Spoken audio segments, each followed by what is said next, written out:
But I mean, he introduced everything and captivated us enough to where we didn't really notice we were doing the same thing. So what was it? Can you talk about what he did that made it feel like something different? I mean, let's get to the nitty gritty. If we're going to take notes, like, how can I do this? Yeah. Well, it was like learning to talk about the direction of your where you're looking versus your arm. Okay. Or elongating your arm, or using your back, or not leaning Okay. side, or changing your direction. Like each time there was like one correction, but at the end of the day, it was That's basically for yeah. the same thing. yeah. Okay. And let us know. Like, Good. It's in the scaffolding. I think. I think Okay, so so too. maybe we should go back to the. Okay, so that is our segue to the scaffolding group. Stand up and tell us what it's all about. Yes. I like that. Yes, stand, you guys. Alright, I have you talk about your Standing is good for us, right? Except for Alicia.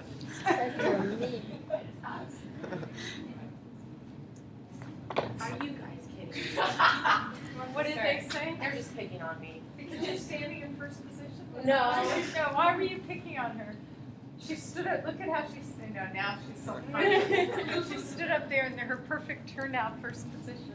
Okay. So what is scaffolding? Yes, what is scaffolding? The definition that I pulled was changing the level of support to suit the cognitive potential of the child. And then we sort of broke that down and sort of built our own definitions and examples off of that. And we kept coming back to teaching dance steps as an example. And Why not?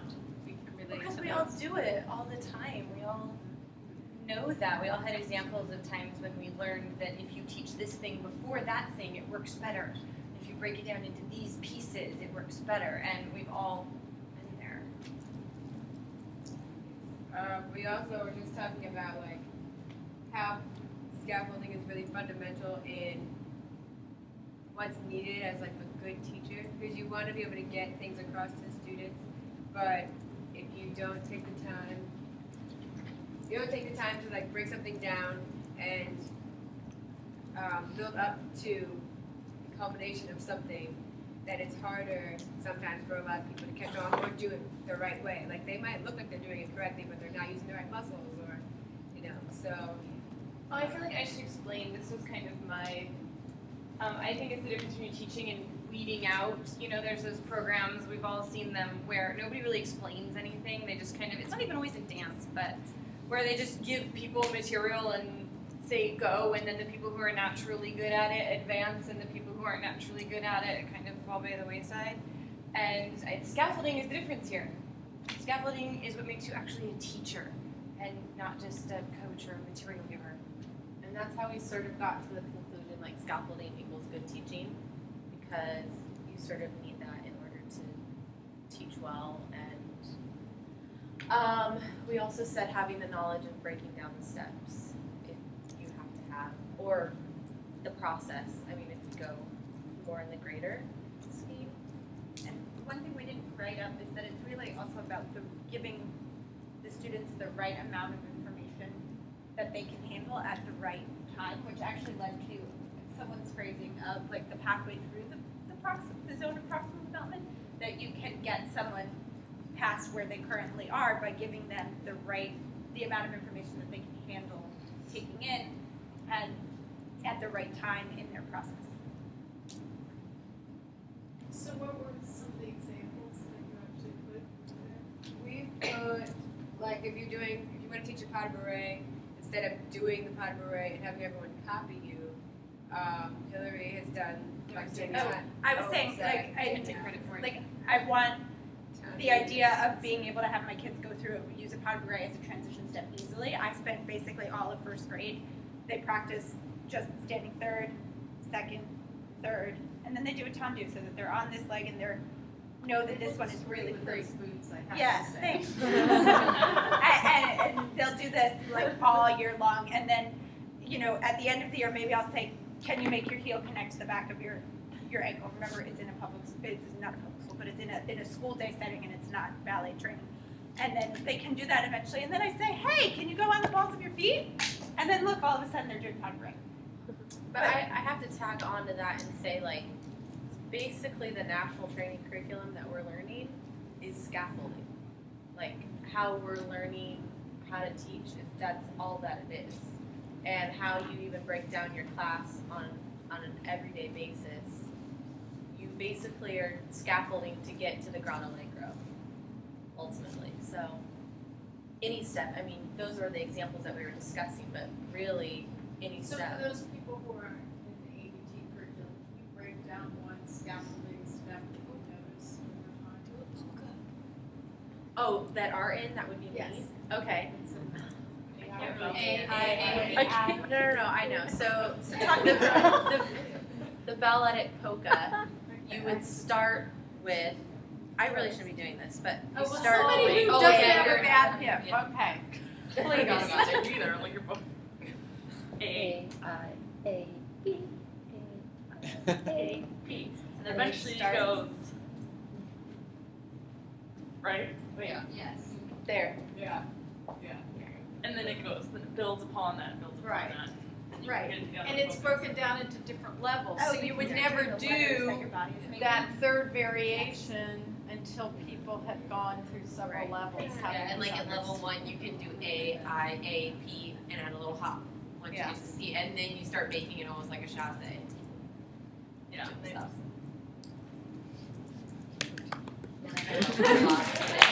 I think hers looked really nice in her boots too. I'm just gonna throw Yes, that out I do, there. I'm sorry, I missed the boots. I mean, we're really having the ballet of boots, this is what this is about, you know, so forget all the other content.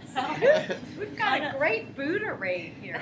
Boot array, look at this, these boots, I have- those boots, who has, oh, I look have at two these. different boots on. Yeah, Yeah. you have Two two different different boots on, okay. On the macro level, compared to like a step, scaffolding is also like how you structure a class. I mean, Dell Yes. uses tons of scaffolding, and we have Right. this whole big brainstorm, and basically we came up with everything is scaffolding, and scaffolding is everything in terms of let's get into However, good teaching. Good teaching, that's the Yes. critical piece. Because, yes, and now I see two hands go up, so Oh, one this- and two. Well, this is more of a question. Oh, okay. Whose idea is scaffolding? Is that Oh, that's Bruder? And did he work with Vygotsky at all? Because it's very related to. Well, his no, own Vygotsky died in, 1934. yeah, so Bruner was alive then, but Vygotsky was in Russia and Bruner was here in the United States. So But they're all coordinated. it could be a Read coincidence. I mean, his there's, stuff and yeah. built on it. I think Yeah. something we read implied that. yeah. Well, spiral curriculum is you could say it's a kind of scaffolding, you know, 'cause Yes. and they all relate. I mean, all of these things. Well, scaffolding is a lot more than just how you do dance steps. You know, in special ed, we talk about Obviously. scaffolding Yes. all the time. And you can Right. use a lot of visual things and Scaffolding There's other is ways we about could do it in teaching, dance, too. period. It's about teaching and fill in the blank, whatever you're teaching. It's not, yes, Dominique. This is going off the subject, but it was to reference to what you were saying, like a teacher, like scaffolding needs a teacher versus a coach.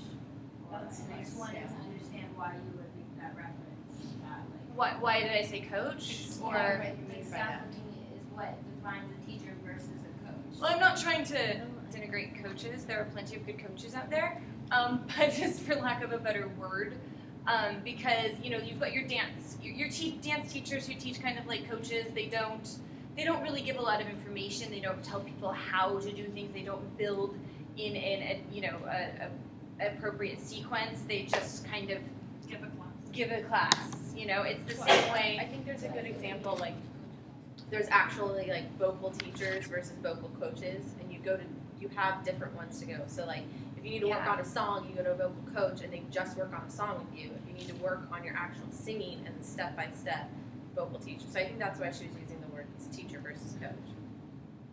Right? But that's a really good example, you know, some of our language, in this room, maybe we're all talking about the same thing. When we say scaffolding, but you walk down any street in New York City and what do you see? Scaffolding. So you have to understand that you're using language in a context. And since maybe every resident of New York City understands scaffolding outside, if you're speaking to some parents who may be residents of New York City, you have to first describe what you're talking about before you describe what you're doing. Just because a lot of words have come into use, you know, for particular places, but out of those, you know, particular contexts, they have not the same meaning. Yeah, do or they all have the non-English people know that that's the construction stuff is called scaffolding? Yes. I don't know. Okay. Yes, that's the stuff. Yeah, that's why I was curious to know Yes. why. So when you're defining teacher versus coach, it's always good to talk about just what you said. What do you mean by that? Because, you know, teacher doesn't necessarily mean good. I mean, a lot of people have the title teacher who aren't teaching, but then there are a lot of people who have the title teacher who are incredible teachers, and there's the whole range. Same thing with coach. There's some amazing coaches who actually are really good teachers, and then there's, you know, the not so good If you're coaches. going like, for example, like if you're doing track, you would go to a track coach. But Right. you know, track coach would just say, okay, run, and that's it. Yes. Like, you really have to. Because a track coach has to be the track teacher too. There is no track class. Yes. Well, there might be in high school or something, but yeah. Anyway. Yeah. Okay. Yeah. Okay. So let's move. Oh, we gotta move on. Sorry. So good. Thank you. This group, nice boots. Okay, we need to take maybe a group boot picture. I don't know. Yes. So it's Actually, do this on YouTube. Everybody with good books in front of the YouTube video with their boots. And we're going to do a boot shot All right. at the end of Oh, class. okay. At the end of class. Okay. It's teaching through levels, from Only the at the lowest top. to the highest. Through levels. Yeah. Yeah, but the levels, it's not just go levels to levels. What does it take to go from level to level? A ladder.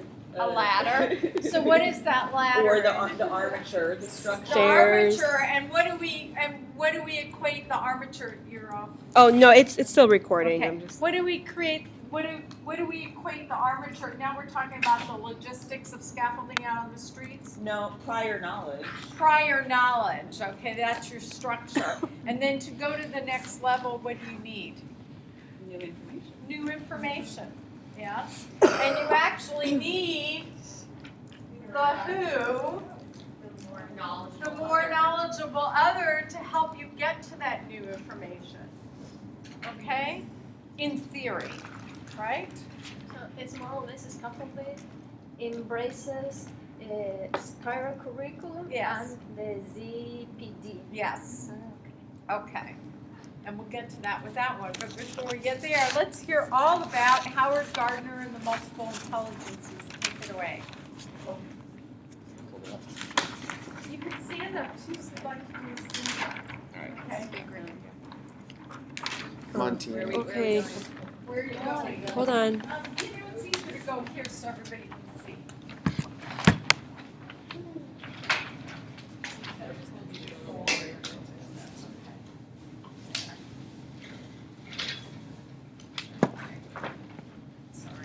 It's dragging you over, okay?